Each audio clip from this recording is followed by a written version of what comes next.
maliliit pa kami, pag ikukwento ko lang sa inyo, talagang dumaan kami sa hirap. Talagang hindi naman kami nakaranas ng marangyang buhay nung kami maliliit pa. Kasama niya kami pag siya naglalako ng mga paninda, kung saan-saan kami pumupunta. Sumasama talaga kami. Talagang napakahirap ng buhay namin noon. Pero palibhasa ang aming inay ay napakasinop talaga. Napakatipid talaga niya. Sabi nga, kuripot daw ang nanay ko. Pero para sa amin, naging matagumpay kami dahil sa pagkukuripot niya. Narating namin kung ano meron kami ngayon. Oh, and I will love you till the end. Every moment breathe it in, just to have you by my side. Oh, time after time, when I close my eyes to sleep, I will find you in my dreams for the rest of my life. Oh, time after time. Laging ang panuntunan ng tatay ko, ng magulang namin, mag-aral kayong lahat dahil yan lang ang pinakamagandang pamana na maiibigay ko sa inyo. Sabi ganyan, wala siyang kursong pinipili, basta bahala kang pumili ng kursong gusto mo, so suportahan kita. Ganyan ang magulang namin.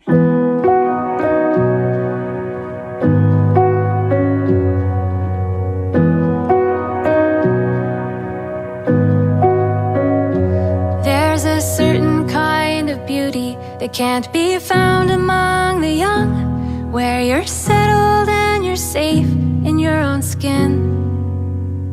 You might not see it in the movies, but you know it's real because every wrinkle tells the story of the places you have been.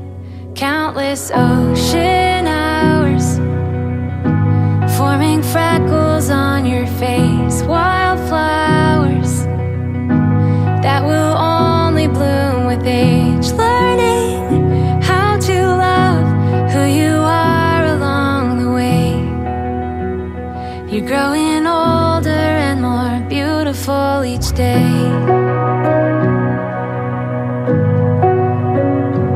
If you feel a little tired, it's because you've come so far, and your eyes reflect the grace you have received.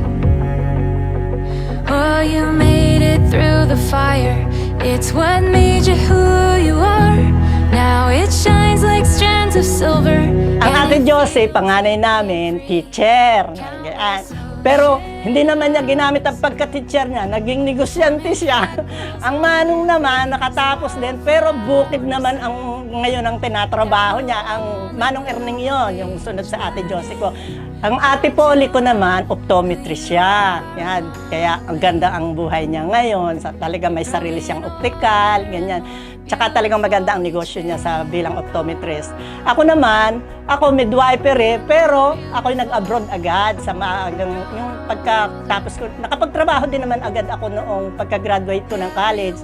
Pero after a year, parang naisipan ko nang mag-abroad. Yun. Ang minaster ko na sa abroad, mag-alaga ng bata. Ganon. Tapos ang sumunod sa akin, si Ben. Si Ben naman, agricultural engineer. Yun. Successful din siyang agricultural engineer. Ngayon nga ay retired na siya. Pero successful din naman ang buhay niya. Sumunod sa kanya si Emmy. Siya ay industrial engineer. Si Emmy.